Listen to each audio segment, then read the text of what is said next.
Bien, dice así la palabra de Dios, Efesios 4:11, en nombre del Padre, del Hijo y del Espíritu Santo.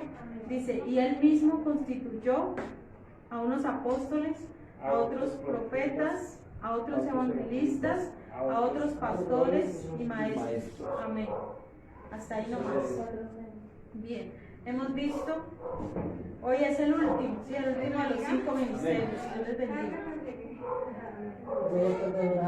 Bien, entonces recordemos que en la manito, ¿sí? Está representados los 5 ministerios, nuevamente, el apóstol, el profeta, el evangelista, el pastor, y el dedo pequeñito representa al maestro. No quiere decir que sea menos importante, sino que se trata del equilibrio, ¿sí? Es el que da el equilibrio a la mano. Bien, ¿qué sería de nosotros o de uno de nuestros órganos o una parte de nuestro cuerpo si la quitamos? Por ejemplo, si yo me quito un dedito, ¿qué pasaría con ese dedito por allá solito? Se pudre, ¿cierto?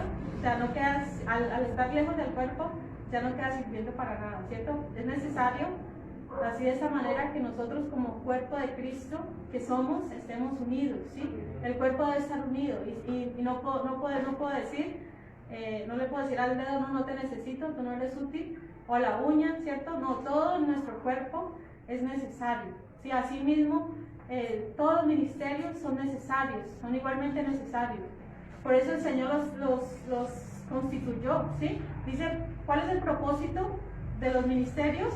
Dice, es a fin de perfeccionar a los santos. El propósito es ese, que nosotros crezcamos en la palabra, que crezcamos en el conocimiento de la palabra de Dios. Ese es el propósito, la edificación, que cada día aumentemos en conocimiento.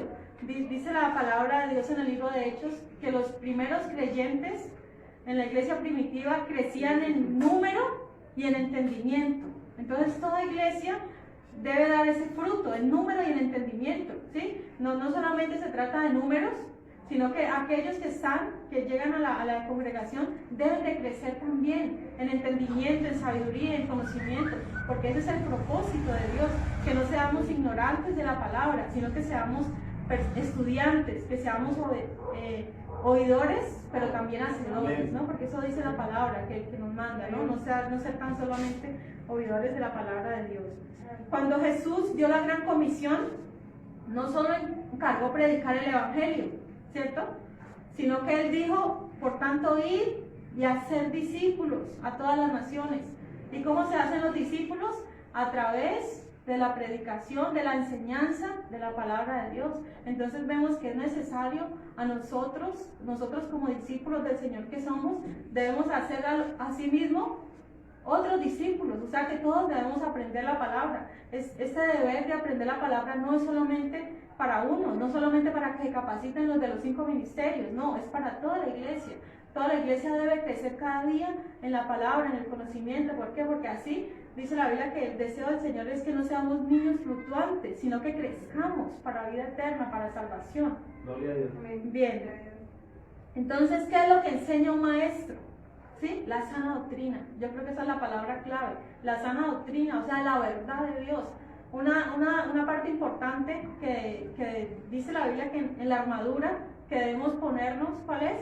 El cinto de la verdad, ¿cierto? Se dice, ceñidos vuestros lomos con la verdad. Así como nos pusimos en la puerta del Evangelio de la Paz, la coraza de justicia, sí, también la verdad. Es importante andar siempre con la verdad. Esa parte es importante. Bien, ¿quién es un maestro? Un maestro es alguien que instruye, es un expositor de la palabra de Dios. Ese es el maestro. Sí, no tan solo, digamos, el ministerio del maestro no se refiere, digamos, a los maestros de escuela dominical, sino que va más allá. Aunque muchos sí han empezado enseñando niños, por supuesto, es una labor muy importante enseñar la palabra de Dios, pero va más allá, en profundizar en la palabra, ¿sí? en revelar esos misterios de la palabra de Dios. O sea, Dios ha dotado al maestro de un don especial para enseñar, para capacitar a los hermanos, a la iglesia en general. Bien, el objetivo es capacitar a la iglesia para la unidad, el crecimiento, la madurez y capacitar a los creyentes para el servicio. Ese es el objetivo del maestro, ¿sí? Que los hermanos todos, recordemos que Dios nos llamó a todos para el servicio, ¿sí? No solamente a unos pocos, a unos privilegiados, no, a todos somos llamados al servicio de Dios. Entonces el maestro lo que hace es capacitar para el ministerio.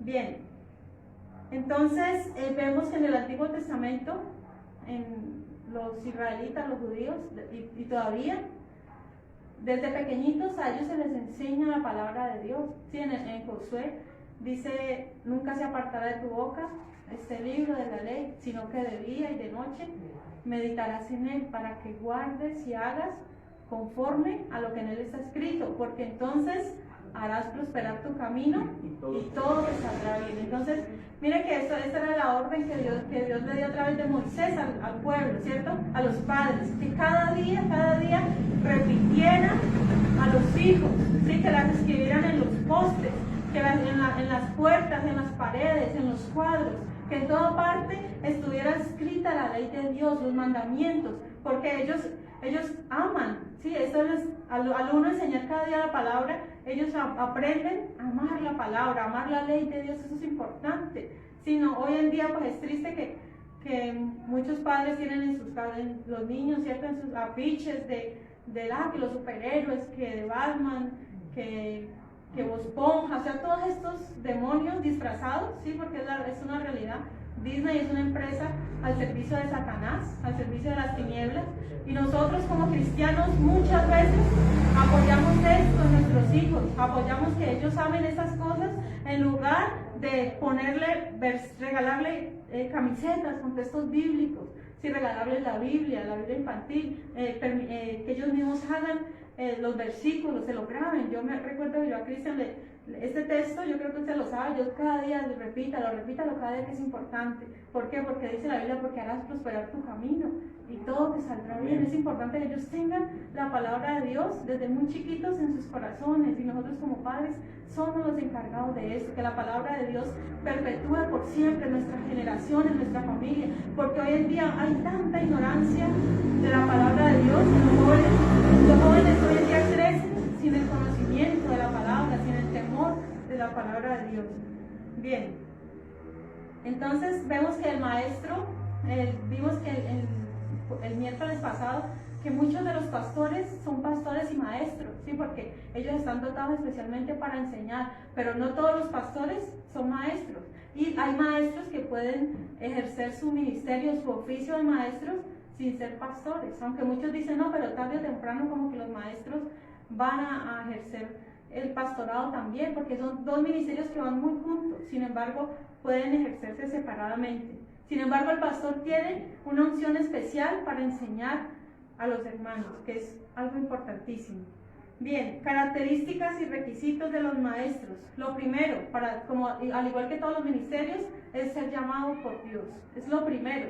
No puedo yo decir: es que yo voy a estudiar para ser maestro, ¿sí? O sea, me voy a meter en un seminario teológico, voy a capacitarme porque yo pienso que soy maestro. No, es algo que Dios da. O sea, muchos se gradúan de teólogos, pero vemos que realmente no tienen ese llamado. O sea, es un llamado que Dios da. Por supuesto que todos debemos capacitarnos, sí, pero no es que el seminario o la universidad nos da títulos de maestros, ¿no? La universidad da el título de teólogo, de conferencista, ¿sí? De escatólogo, muchas otras cosas, pero digamos, la función de maestro, el llamado, el ministerio, es exclusivo que Dios lo da, ¿sí? Entonces, el ministerio de maestro tiene tres partes. Primero, que debe ser llamado por Dios.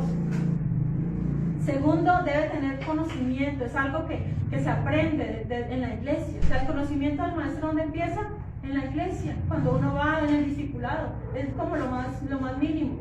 O las predicaciones, allí empieza el maestro a adquirir conocimiento de la palabra, y a través de la lectura personal cada día, ahí empieza a descubrir, ¿sí? O sea, todo el conocimiento que se adquiere. Por supuesto, el estudio es importante todo lo que, entre más estudiemos, escudriñemos, como dice, ¿no? Escudriñar las escrituras, ¿sí?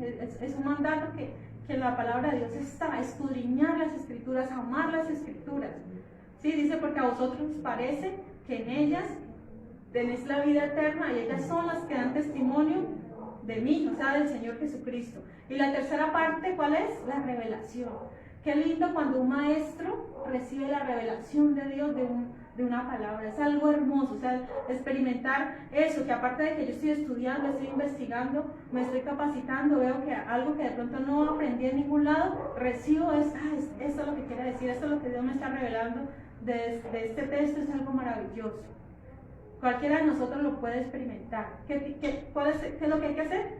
Amar la palabra y estudiarla, que ahí va a recibir la revelación. Téngalo por seguro que si usted se interesa por estudiar la palabra, la revelación viene. La revelación es para todos. Recordemos que la palabra está escrita, está abierta para todos los cristianos, ¿sí? La palabra de Dios ya no está sellada, no hay ninguna parte en la Biblia que esté sellada, ¿no? La palabra de Dios toda está abierta, está revelada, así como vimos en el libro de Apocalipsis. Bueno, entonces, la primera característica o requisito, ser llamado por Dios. Dice, hablar bajo la unción del Espíritu Santo. Un maestro no habla de sus propias palabras, no habla de sí mismo, no. Una característica importante es que el maestro debe hablar bajo la unción del Espíritu Santo. O sea, no es una palabra que yo me invente, no es una palabra que el maestro diga, no, yo voy a enseñar, yo a mí me parece que esto es así. No, la Biblia dice que la palabra de Dios no es interpretación privada, ¿sí? No es que yo quiera interpretar a mi modo, más que yo pienso que es así. No, yo de investigar y buscar qué es lo que realmente quiere decirnos Dios, quiere hablarnos a través de su palabra. Bien, el maestro continuamente está aprendiendo. Él debe renovarse en el espíritu de su entendimiento. Si no es que el maestro ya lo sepa todo, no es que como Dios me dio el ministerio de maestro, yo ya lo sé todo, yo ya, mejor dicho, ya solamente enseño y nunca hay nada nuevo para aprender. Eso no es cierto. Cada día hay que aprender, hay que mejorar, no creernos autosuficientes, que ya tengo los suficientes conocimientos, así como en las otras áreas, ¿sí? Por ejemplo, yo soy tecnólogo en sistemas, ¿sí? Yo no puedo quedarme ahí, porque si yo quiero seguir aumentando, cada día salen nuevas tecnologías, salen nuevas cosas, ¿sí? Dentro de los sistemas de información. Yo no me puedo quedar allí, yo debo avanzar, si quiero desempeñarme bien en lo que soy, ¿verdad? Si ya no quiero continuar en eso, pues bueno, no, lo dejo así. Pero si yo tengo el deseo de continuar adelante, cada día debo capacitarme y debo tener un espíritu enseñable. No porque yo ya soy maestro, no, es que el hermanito de la iglesia no tiene nada para enseñarme, no. Dios puede usar al más humilde de la iglesia, al que menos haya estudiado, para hablarme algo, a cualquiera de nosotros. ¿Amén? Entonces nunca el maestro debe de ser altivo, orgulloso. No es que yo me las sé todas, no, pero es que este hermano apenas si estudió el bachillerato, es que me va a poder enseñar. No es cierto.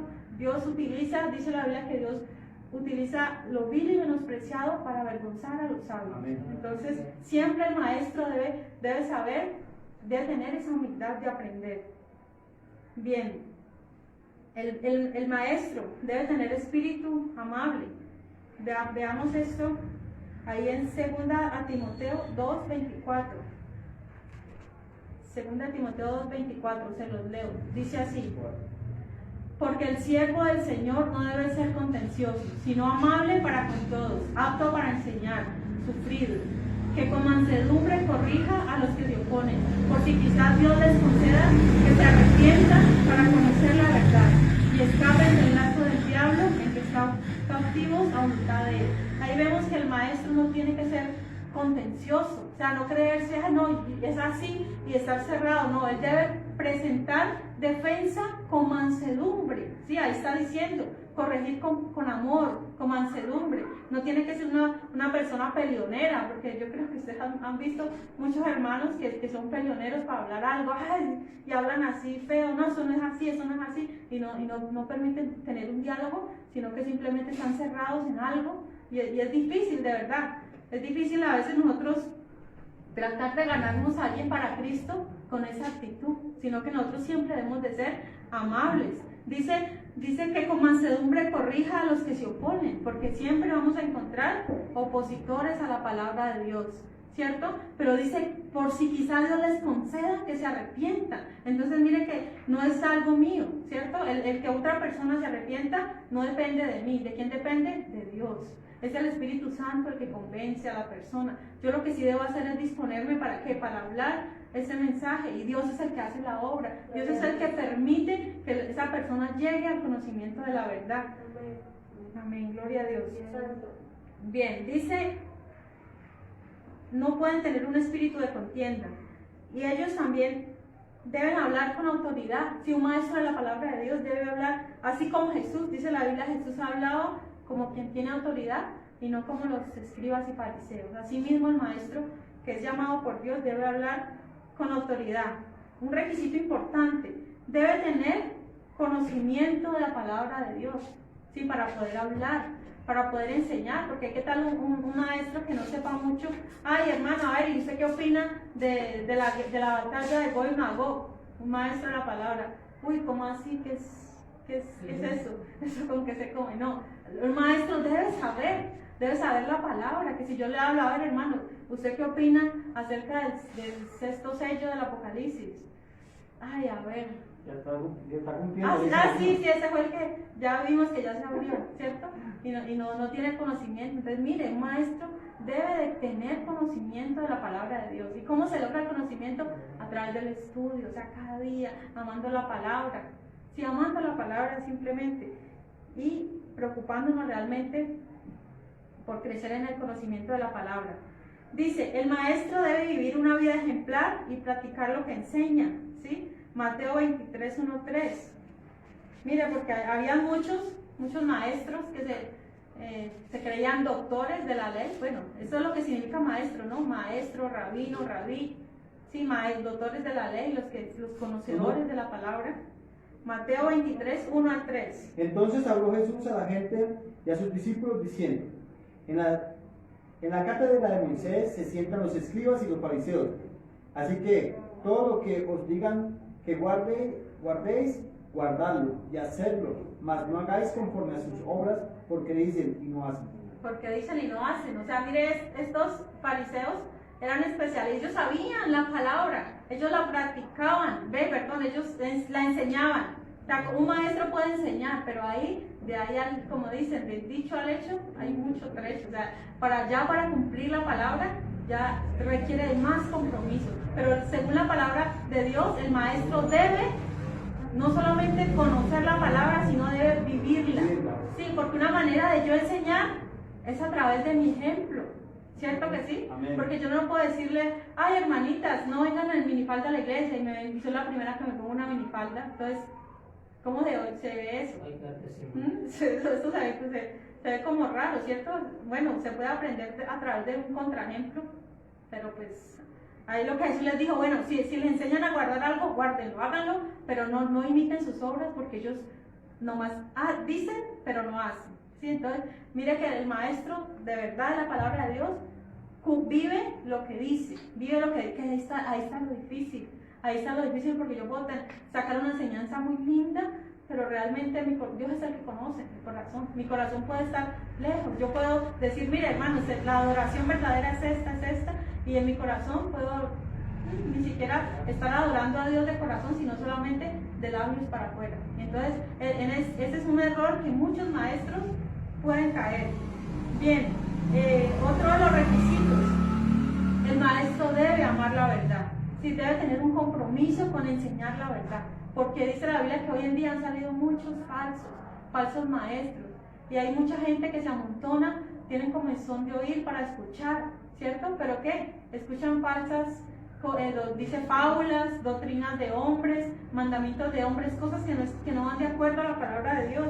Entonces el maestro debe amar la verdad, y su compromiso es con la verdad. O sea, si yo descubro algo que es verdad, no puedo tratar de encubrirlo, no puedo tratar de acomodarlo a mi manera, porque eso pasa con muchos. O sea, nosotros predicamos, no al recasamiento, ¿cierto? Pero hay muchos maestros que tratan de acomodarlo de acuerdo a su necesidad, ¿sí? Porque ellos son recasados, entonces tratan de acomodarlo como sea para ellos quedar bien, para ellos, bueno, yo vivo para poder vivir lo que enseño.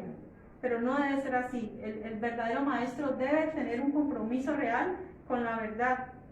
Creo que hay un pasaje de la Biblia que dice, compra la verdad y no la vendas, ¿cierto? Dice Estima así. en tu corazón y guarda. Bien, sí, un proverbio. Bien, mire, al maestro no le gusta dejar lagunas, o sea, no le gusta dejar como vacíos, huecos. El maestro busca siempre, si no entiende algo, trata de indagar de una, de otra manera, de buscar. Hay definitivamente cosas que no podemos, por más que busquemos, no podemos entenderlo. Yo he encontrado que muchas de las cosas que a veces no, como que no cuadra, de pronto un versículo con esto, bueno, porque acá este versículo dice esto y porque acá dice esto. Muchas de las cosas yo me he dado cuenta de que son problemas de traducción. Si no es que la Biblia no tiene ningún error. La infalibilidad de la palabra está más que comprobada. La Biblia no tiene ningún error. Lo que pasa es que, como la Biblia, recordemos, fue escrita por hombres, ¿cierto? Fue inspirada por Dios, sí, pero está sujeta al escritor, a los traductores. Si ellos con mucho amor hacían las cosas, pero no es lo mismo el hebreo antiguo, el griego antiguo, a nuestro idioma hoy han pasado tantos años, ¿cierto? Que pueden haber cosas que de pronto como no cuadran, ¿sí? Pero no es que en ningún caso la Biblia tiene errores, eso está más que comprobado. La Biblia es infalible. Bien, entonces el maestro siempre se preocupa, ¿sí? Por tratar de encontrar una explicación y no dejar huecos, no dejar lagunas. Sí, eso siempre van a ver.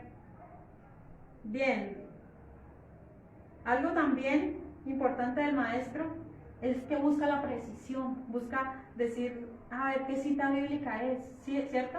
¿Por qué? Porque a veces decimos algo y no lo podemos corroborar con la palabra. El maestro no, el maestro se preocupa por escribir apuntar la cita. El maestro es alguien sistemático, ¿sí? ¿Qué es ser sistemático? Que ya tiene unos métodos de enseñanza. Él dice, no, para yo poder dar mi tema, yo debo apuntarlo, yo debo apuntar la cita, si hay referencia bibliográfica, yo debo apuntarlo, si quién dijo esto, en qué libro está todo así sistemáticamente. Ese es el maestro, el que dispone su tiempo para aprender y también para enseñar, ¿sí? Son aquellos que de pronto usted los ve que en un tablero, se toman su tiempo, y a muchos les gusta así, ¿no? Les gusta en un tablero escribir todo y que las personas se preocupen también, amen la palabra y también lo apunten. O sea, yo una persona que veo que apunta el mensaje, lo admiro realmente. ¿Por qué? Porque pues demuestra un interés, un mayor interés, ¿sí? por la palabra. Recordemos algo, en el aprendizaje, lo primero, yo lo que les diga aquí, de eso no les va a quedar a ustedes el 100%, ¿sí? Solo una parte. Sí, por eso, qué bueno que yo lo grabo y más adelante, si de pronto algo se me olvida, debo volverlo a ver, volverlo a leer el estudio. ¿Por qué? Porque la mente humana olvida muchas cosas. Entonces, ¿cuál es un buen método de aprendizaje? Escucharlo, escribirlo y luego enseñarlo a otro. Si usted enseña lo que aprende, usted está reteniendo mucho más de lo que solamente aprendí. O sea, solamente si me quedé con lo que escuché, eso pronto, si no está apuntado, pronto se va a olvidar. Pero si usted tiene apuntes y a su vez eso lo enseña a otro, créame que por lo menos un 50% va a quedar grabado en su mente. Entonces eso depende de nosotros, ¿no? Depende de verdad del interés que pongamos. Bueno, ¿cuáles son las funciones del maestro? Bueno, la primera, fundamentan a los creyentes en la doctrina apostólica, ¿sí? Entonces recordemos que la palabra base aquí es la verdad y la doctrina. Ellos eso es lo que hacen, fundamentar en la palabra de Dios, no cualquier cosa, no cualquier mandamiento. Recordemos que hay mandamientos de hombres, que ese no es el objetivo del maestro, sino fundamentar, pero en la doctrina bíblica. Bien, ellos explican, ellos iluminan, ellos transmiten la verdad. Si ellos explican, si usted no entiende algo, el maestro no solamente de pronto con un texto bíblico, sino con más textos que respalden, te va a explicar lo que no entiendes. Bien, un maestro expone la verdad de una manera sencilla. Si hay cosas difíciles de entender, incluso el apóstol Pedro lo dijo, que el apóstol Pablo en sus cartas escribía cosas difíciles de entender, ¿cierto? Pero el maestro, ¿qué hace? El maestro trata de explicarte algo que de pronto es difícil, algo de pronto del Apocalipsis, que no se entiende. El maestro trata con palabras simples de hacértelo entender, de explicártelo de manera sencilla. Podemos decir que el maestro es como, podemos compararlo a un buen cocinero, ¿sí? Que de pronto, aunque no tenga muchos ingredientes en la casa, puede hacer un manjar, ¿sí? Así es similar el maestro. Puede enseñar de una manera simple la verdad de Dios. Los maestros imparten la verdad usando ejemplos o cosas ordinarias o sencillas, ¿sí? Eso lo podemos ver que Jesús lo hacía, ¿no? Jesús utilizaba diferentes maneras para explicar a las personas. También el maestro debe reproducirse en otros, ¿sí? Y eso lo podemos ver en Lucas 6:40. El maestro no solamente es el encargado de enseñar a otros, sino de enseñar a otros para que otros también enseñen, o sea, capacitar a otros. Lucas 6:40.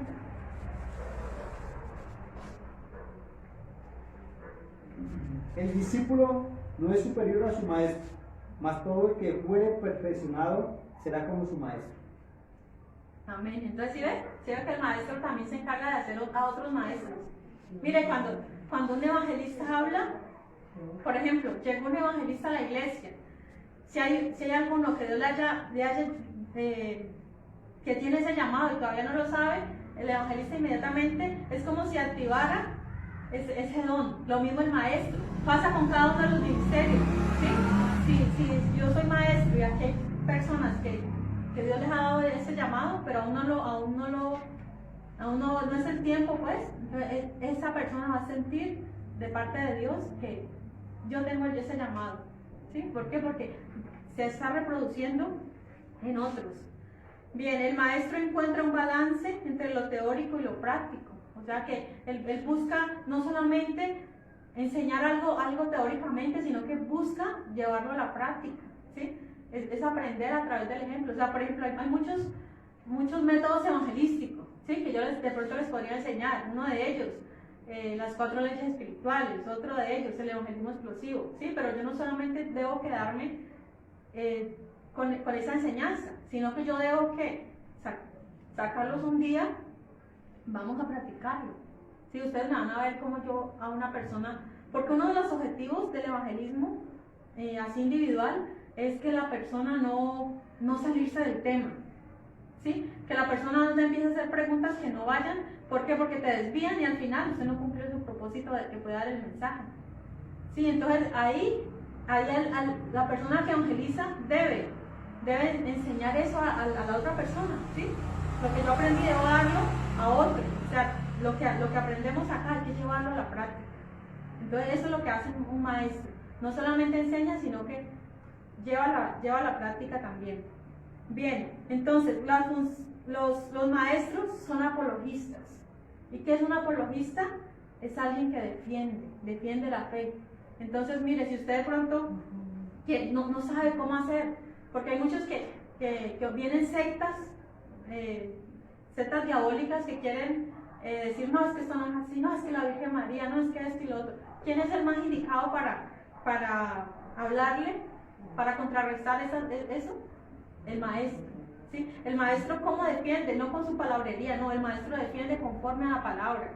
Entonces, esta es una función importante. O sea, qué bueno cuando usted ve esos debates que hacen a veces en canales seculares, que invitan a un cura, invitan a un pastor, invitan a un, ¿cierto? O sea, lo ideal es que vaya un maestro de la palabra. ¿Para qué? Para que él pueda mostrar con la palabra de Dios, con argumentos bíblicos, y pueda defender la fe, porque ese es el objetivo, ¿no? Y la Biblia nos dice a todos, ¿no? Que en el libro de Judas, creo que es Judas, que presentemos defensa de la fe que hay en nosotros. O sea, nosotros debemos defender, no contender, ¿no?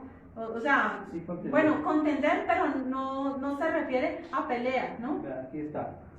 Amados, por la gran solicitud que tenía de escribiros acerca de nuestra común salvación, me ha sido necesario escribiros exhortándoos que contendáis ardientemente por la fe que ha sido una vez dada a los santos.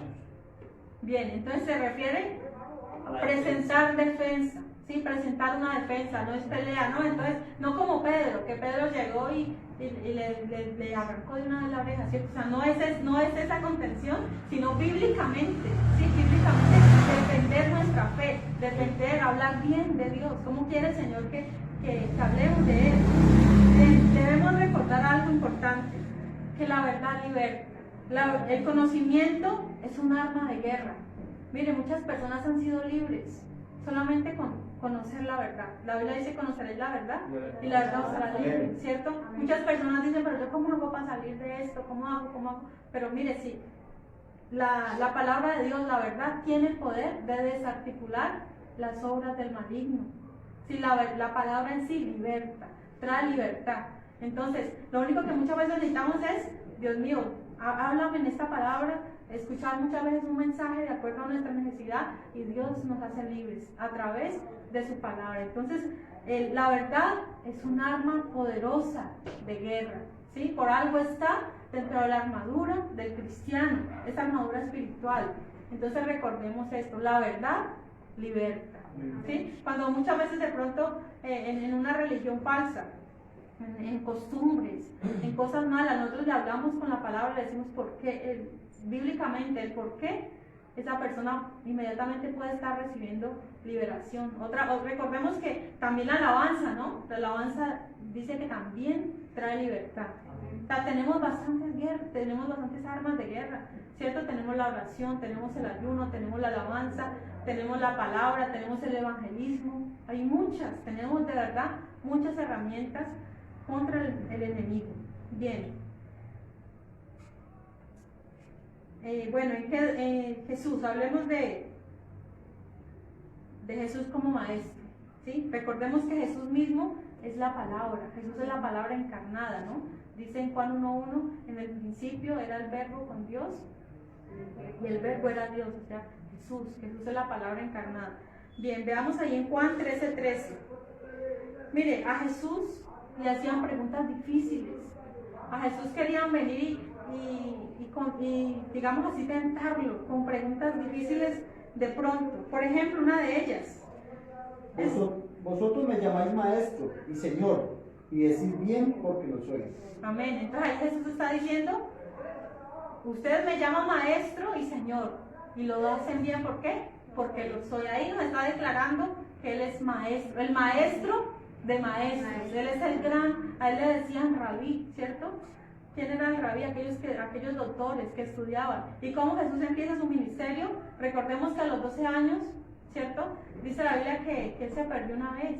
Pero él ¿dónde estaba? Estaba en la sinagoga, ¿cierto? En el templo. Él estaba aprendiendo. Él crecía, dice la Biblia, crecía en el conocimiento de la palabra de Dios. Desde muy chiquito Él se interesó por aprender la palabra de Dios, y fue así como Él comenzó. Bien, entonces, miren, en ese contexto que estamos viendo ahí de Juan 13:13, Jesús mostró humildad como maestro. ¿Por qué? Porque está hablando del lavatorio de pies. Jesús les dijo: mire, yo soy el maestro, yo soy su Señor, y sin embargo, yo hago que se laven. O sea, yo les lavo los pies a todos. ¿Y qué les dijo el Señor? Hagan ustedes lo mismo. O sea, así Él nos mostró con el ejemplo la humildad que debe tener el maestro, ¿sí? Recordemos algo. ¿Qué es lo que dice la Biblia? ¿Quién es el mayor? El siervo. El que quiere ser el mayor debe ser vuestro servidor. Entonces, eso es lo que siempre dice la Biblia. ¿Alguien quiere ser Señor entre ustedes? Que les sirva primero. Y esa característica la tienen todos los ministerios, ¿sí? No es que hay uno mayor que el otro, no. O sea, delante de Dios todos somos iguales. Todos los ministerios son igualmente para Dios. Bien, entonces a Jesús le hacían preguntas difíciles, como por ejemplo: ¿nos es lícito dar tributo al César o no? Sí, esa es una pregunta difícil. A ver, ¿y Jesús qué les dijo? Jesús les dijo: da a Dios lo que es de Dios, y al César lo que es del César. Y así, también el joven rico, también le dijo: maestro bueno, ¿qué voy a hacer para heredar la vida eterna? ¿Cierto? Y Jesús ¿qué le dijo? Le nombró 5 mandamientos, ¿cierto? Entonces el joven le dijo: sí, yo todo eso lo he guardado desde mi juventud. Entonces el Señor le puso una prueba más, ¿cierto? Le dijo: bueno, entonces vaya y como usted es rico, vaya y venda todo lo que tiene y déselo a los pobres, y venga y sígame, ¿cierto? Y el maestro, y el joven, mire que si este joven, pensemos por un momento, si este joven hubiera vendido lo que tenía y lo hubiera seguido, mire que el Señor a todos nos les decía, síganme. Recordemos algo, que el Señor hizo una liberación de un hombre, un endemoniado gadareno, ¿cierto? El endemoniado gadareno, el Señor lo liberó, dice que vivía en los cementerios, que él andaba desnudo, que él se hería, que él andaba encadenado, y Dios lo libertó. Y al verse así, él dice, Señor, yo te quiero seguir, yo quiero seguir donde tú vayas. O sea, el agradecimiento de este hombre fue tan grande, pero el Señor le dijo no. El Señor no le permitió que lo siguiera, le dijo, vaya a los suyos y cuenta cuán grandes cosas ha hecho el Señor por ti. Entonces el Señor dijo, no vaya de testimonio, no me siga, vaya de testimonio allá a su familia. En cambio a este joven sí le dijo, ven y sígueme. ¿Se imagina el potencial que tenía este joven para ser un discípulo? Y sin embargo no quiso. Tremenda oportunidad que desaprovechó ahí. Y ya hoy en día de las riquezas ya no hay nada de eso. Terrible la situación. Bueno, ¿qué otras preguntas? Recordemos otro episodio. Cuando llega el Nicodemo, ¿quién era Nicodemo? Nicodemo era un rabino. Exacto, era un maestro. Sí, era un maestro. Pero ¿qué le dijo? Le dijo, Señor, sabemos que eres de Dios. Y el Señor le dice, para entrar al cielo, os es necesario nacer de nuevo, ¿cierto? Y Nicodemo, siendo un maestro, que dijo, pero ¿cómo así? ¿Cómo un hombre viejo va a poder entrar otra vez en el vientre de su madre? ¿Cómo es eso posible? Y el Señor le explica, pero después le dice, ¿y tú siendo maestro y no sabes eso? O sea, el Señor, tremendo, lo puso ahí. O sea, se supone que usted como maestro debe saber esto. Entonces mire que Jesús es maestro de maestros, y ahí lo estamos viendo. Jesús enseñaba en las sinagogas, en el templo, en las calles, en las casas, en los montes, donde quiera que él iba, él enseñaba. ¿Sí? Recordemos que una vez en un pozo, ¿cierto? Estaba con la mujer samaritana y allí tuvo un encuentro con esta mujer, ¿cierto? O sea, Jesús en cualquier lugar era bueno para predicar, para enseñar la palabra de Dios. Jesús lo hacía en todos lados. Bien, Jesús usó muchos métodos de enseñanza, ¿sí? Usó ilustraciones visuales o verbales. Jesús usaba géneros literarios, como cuáles, como la parábola, como las metáforas, como los símiles. O sea, Jesús hacía uso de todo esto para enseñar. Sí, y muchos no entendían, ¿no? Muchos dice la Biblia que cuando Jesús hablaba por parábolas, muchos no lo entendían. Jesús enseñó con autoridad y milagros probaban su mensaje. Eso dice la Biblia. Él predicaba con autoridad y a su vez con los milagros. ¿Sí? No solamente eran palabras, sino, recordemos que el Evangelio no son solamente palabras, sino poder. Bien, entonces en la Biblia, aparte de Jesús, ¿qué otros maestros vemos? Vamos por favor a Hechos 18, 24 al 26. Vemos que Pablo y Bernabé eran maestros. Antes de ser apóstoles, ellos eran maestros. Y vamos a ver a Apolo. Hechos 18, 24 al 26. Llegó entonces a Éfeso un judío llamado Apolos, natural de Alejandría, varón elocuente, poderoso en la escritura. Este había sido instruido en el camino del Señor, y siendo de espíritu fervoroso, hablaba y enseñaba diligentemente lo concerniente al Señor, aunque solamente conocía el bautismo de Juan, y comenzó a hablar de nuevo en la sinagoga. Pero cuando lo oyeron Priscila y Aquila, le tomaron aparte y le expusieron más exactamente el camino de Dios. Les expusieron más exactamente. Entonces, ¿qué dice Apolos? Les expusieron. Que era un hombre poderoso en las escrituras. Uy, o sea, este hombre, usted lo escuchaba hablar y usted, ¿verdad? O sea, se quedaba, mejor dicho, boquiabierto de escuchar a Apolos. Sin embargo, ahí dice que habían unos detalles que de pronto no era necesario corregir, ¿cierto? Y esa pareja de Priscila y Aquila les dice que les pusieron más precisamente. Le digo, mira, estás bien, predicas súper, tienes el llamado, pero está este detalle, o sea, más precisamente, ¿sí? ¿Para qué? Para que quedara absolutamente, pudiera desarrollar bien su ministerio. Amén. Bien, entonces, en cuanto a advertencias que Jesús hace, de los maestros. Vamos por favor a Hechos 17:11. Y según yo busco segunda de Pedro 2:11.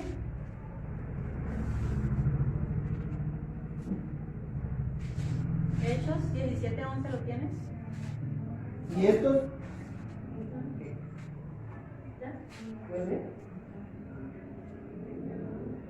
y estos eran más nobles que los que estaban en Tesalónica, pues recibieron la palabra con toda solicitud, escudriñando cada día las escrituras para ver si estas cosas eran así. Ya, estamos hablando de Berea, ¿cierto? Entonces, mire, bueno, es un deber de la iglesia, de ustedes como miembros de la iglesia, no quedarse solamente con lo que diga el maestro, el pastor, el evangelista, el profeta o el apóstol. Es un deber de todos ir a la palabra y comprobar que sea verdad. ¿Sí? ¿Por qué? Porque si ustedes corroboran con la palabra, no van a ser engañados. Nunca van a ser engañados. ¿Cómo vienen las falsas profecías, las falsas cosas?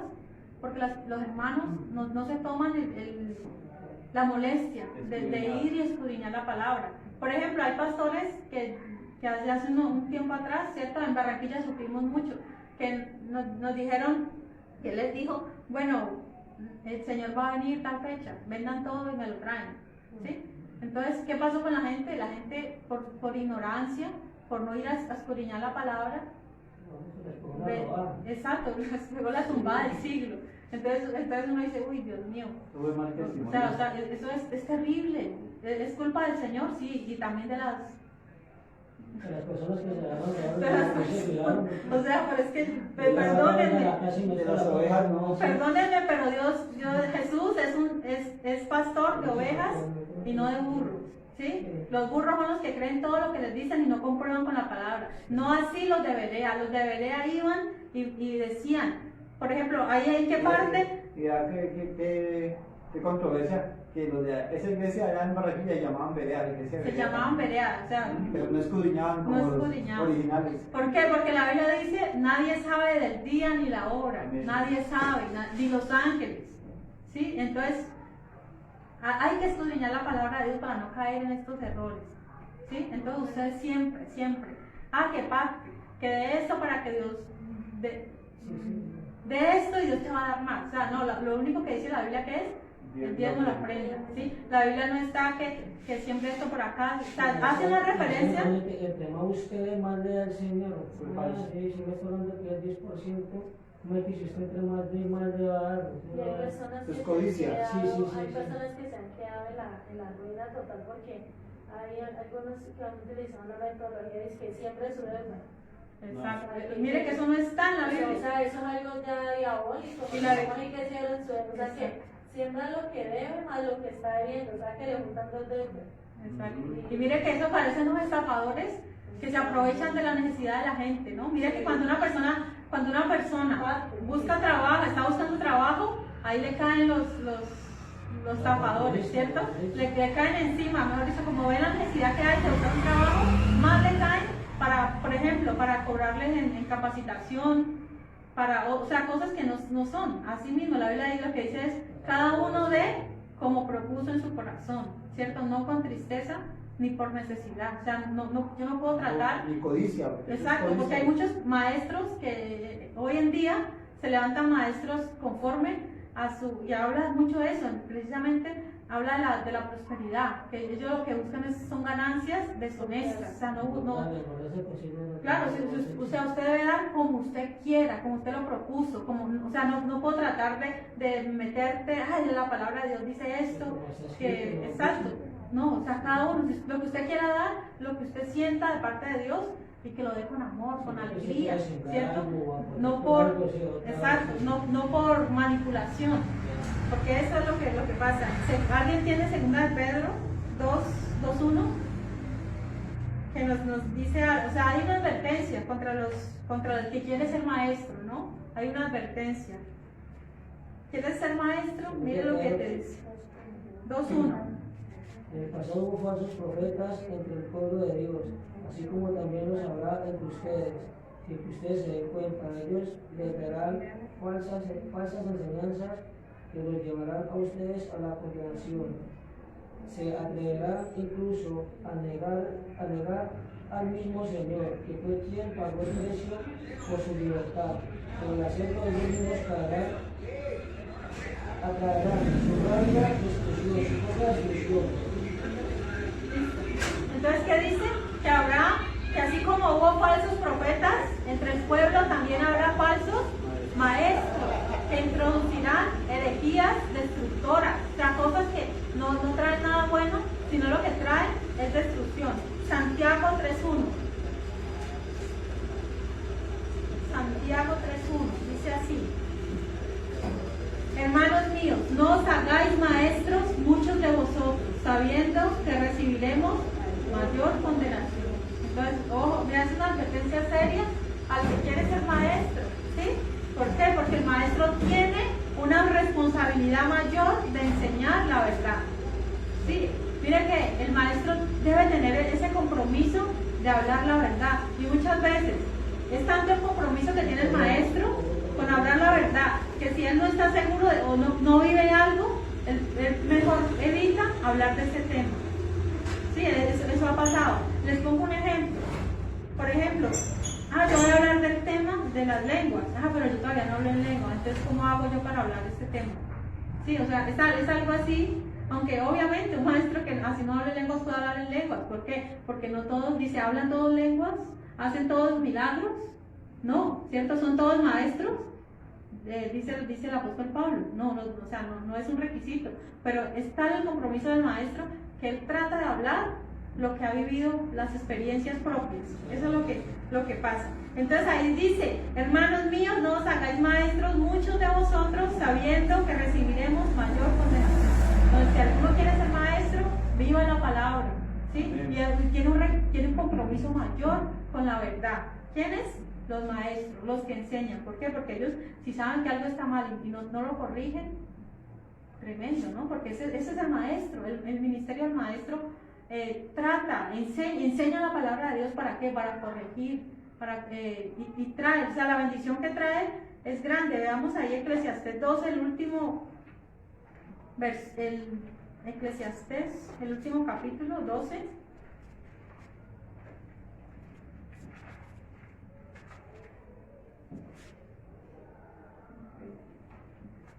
Si alguien lo tiene, por favor, creo que es el 12:11, Eclesiastés 12:11,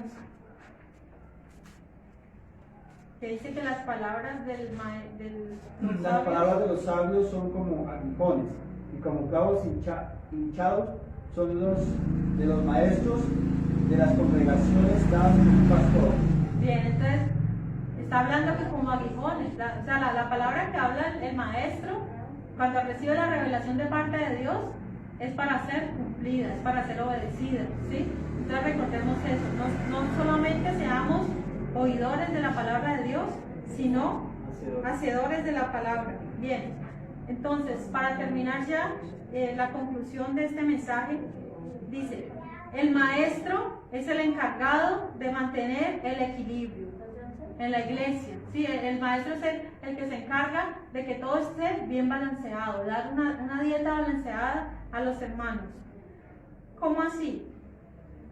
No extremos, no a los extremos, no al legalismo, no al liberalismo. ¿Sí? ¿Cómo así? Me explico. Nosotros debemos, o sea, un cristiano sano es un cristiano que está bien balanceado, que no es extremo. O sea, el llamado a nosotros no es que seamos, o sea, no nos vamos a los extremos. ¿Cómo así? No, ser demasiado legalista, todo está mal.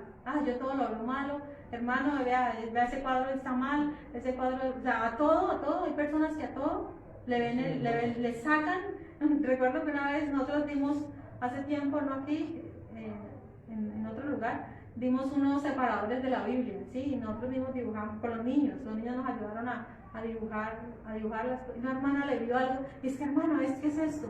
Y le vio algo raro, y yo, pero ya que vio ahí, si nosotros fue algo que los niños dibujaron y nada malo. Sin embargo, ella le encontró. Como llena de supersticiones. Sí, exacto, supersticioso. Por ejemplo, como lo que es Porque usted dice de los superhéroes, de todo eso, sí, hay cosas como Claro. yo la tenía una pantaloneta que yo me puse a verla, claro, tenía señas diabólicas, tenía un poco de cosas, decía es que Evil, pero yo no sabía, yo no me puse así, y yo, ya cuando me puse a identificar la pantaloneta, yo vi un poco de señal y yo, uy, Eso no es claro. sí, entonces, tocaba Claro, lo analizar. que es malo, por supuesto.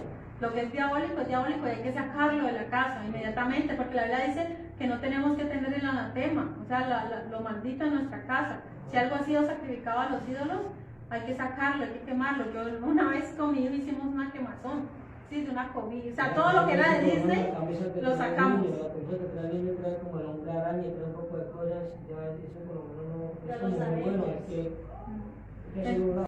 Entonces nosotros tratamos, pero me refiero, o sea, no ser extremos. Por ejemplo, las hermanas no monten bicicleta porque es que tienen que usar pantalón, sí, entonces tienen que usar, entonces eso es un extremo que no es saludable, sí, no es saludable porque ¿cómo usted va a montarse en una cicla con una falda, cierto? Y muchas, En la escuela de misión había una hermana que tocaba guitarra. Ella la mandaron para Bucaramanga a hacer práctica misionera y allá una ancianita en la iglesia ya reprendiendo espíritu chocarrero, espíritu guitarrero, le reprendía. Ella decía, pero ¿qué tiene de malo? no tiene más de ese. Y también el liberalismo también. Y el otro extremo, ¿cuál es? Ya ser demasiado liberal, ¿sí? Ya permitir todo. Sí, ya no, escuchar música romántica no es malo, de los años 60, ¿qué va a ser malo? Cuando la Biblia debemos de cortar con todo lo que nos es de Dios, o sea, la música, o sea, nosotros debemos tener claro qué es la santidad. Dice la Biblia, sin santidad nadie verá al Señor, ¿cierto? Y que dice la Biblia que no vemos al mundo ni las cosas que están en el mundo, o sea, nada que pertenezca al mundo. Que una cervecita, que no, o sea, eso hay que cortar con eso, o sea, lo que es del diablo, ¿sí? Pero, o sea, no ser, lo que yo les quiero decir, el extremo, no liberales y no legalistas, ¿sí? O sea, mantengamos un equilibrio sano y de eso se encarga el maestro, ¿sí? De mantener la iglesia en un balance sano, ¿sí? Porque mire que muchas veces nos volvemos jueces de otros, ¿sí? Todo esto es malo, hermano, corrija. Y hay otros que, por ejemplo, dicen, no se dice Dios le bendiga, se dice Dios le continúe bendiciendo, porque Dios ya nos bendijo. Hay gente así, que a todos, o sea, uno no puede decir nada porque todo o sea, sí, está corrigiendo y se vuelve aburridor hablar con una persona así, ¿cierto? Que a todos esté corrigiendo. Bien, entonces, hermanos, eso es lo que hace el maestro. Bien, hemos terminado con esta serie de enseñanzas de 5 ministerios, ¿sí? Todos hemos sido llamados al servicio, ¿sí? No es para unos pocos, el ministerio es para todos, los dones son para la iglesia. El objetivo de los ministerios es la edificación del cuerpo de Cristo. Si usted tiene su don y no sabe cuál es, bueno, este es otro tema, ¿no? De los dones espirituales, pero es importante. Pero ¿para qué es un don? No es para mi beneficio personal. El ministerio no es para el beneficio personal. No, es que esta va a ser mi carrera, yo voy a ganar plata con esto. No. El objetivo del ministerio, ¿cuál es? La edificación del cuerpo de Cristo. O sea, que todos recibamos. Que si el hermano tiene el llamado a ser maestro, que lo pueda ejercer dentro de la iglesia. Y se combinan, o sea, hay que trabajar en equipo, ¿cierto? Es un trabajo que se hace en equipo. El maestro no puede hacer el trabajo solo, el evangelista no puede hacer solo, ¿cierto? El evangelista es el que da el primer anuncio, ¿cierto? Pero el maestro, ¿qué es? El que se encarga de discipularlo, ¿sí? Y el pastor, o sea, todos en la iglesia, en el cuerpo de Cristo, somos necesarios, somos útiles. Así el Señor por eso puso el mejor ejemplo, ¿cierto? El cuerpo, que todos somos miembros de un solo cuerpo. ¿Quién es la cabeza? Cristo el Señor. Estemos de pie, yo quiero que oremos, tengamos un rato, un momento de oración especialmente para descubriendo el ministerio, ¿sí? Si usted de pronto ha visto, ha sentido esos días a través de este mensaje, ¿a qué lo ha llamado el Señor? ¿Cuál es el don que Dios le ha dado? Es para ponerlo al servicio, ¿sí? Recordemos que el Señor dio unos talentos, a todos les dio talentos, a uno le dio uno, a otro le dio 2, a otro le dio 5 talentos, pero a todos les dio. O sea, Dios a todos nos ha dado. No podemos decir, no, yo no tengo, porque no es así. Todos tenemos. Entonces Dios nos va a pedir cuentas. ¿Qué hiciste con el ministerio? ¿Sí lo cumpliste o no lo cumpliste? O sea, o te dejaste llevar por lo que te dijeron, no, es que usted no predica bien. No, usted no, a mí recuerdo que no hace mucho, no es que yo no, alguien que no es de la iglesia, pero sí es cristiano. No, es que usted no va a predicar. Yo por un tiempo me puse triste, yo me estaba dejando creer del enemigo que verdaderamente no iba a predicar. Pero cuando fue a la palabra, Dios me reconfortó, me levantó y digo, claro, Dios, un día le voy a dar cuenta a Dios, ¿estoy cumpliendo el ministerio o me dejé escuchar esas voces extrañas, esas voces que desean el mal? Porque es triste, pero hay hermanos propios que desean nuestro mal, quieren vernos caídos. Yo quiero verte como Dios te castiga. Y así es, pero le doy gracias a Dios que dice la Biblia que si estamos en pie, para Dios estamos en pie. Y si caemos, para Dios caemos, porque eso lo dice la palabra de Dios.